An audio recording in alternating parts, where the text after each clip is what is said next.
陪你讀金句。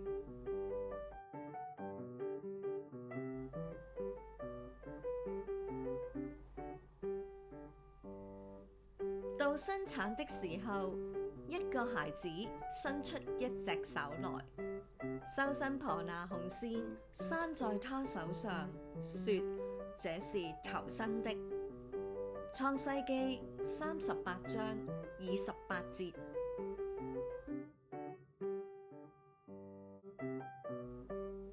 拴呢個字嘅意思就係綁住、綁好或者綁實。我哋好多時會用繩、線，又或者其他工具，將某啲嘢綁喺另外一樣嘅物件上面，等佢冇咁容易喐或者唔見等等。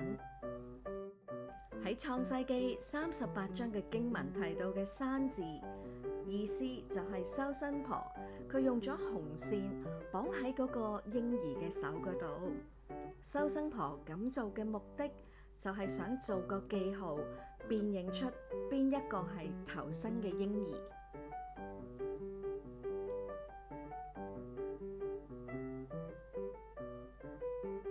如果你喜歡我哋嘅頻道，歡迎你訂閱、讚好同埋分享出去，俾更多嘅朋友認識我哋啊！多謝觀看。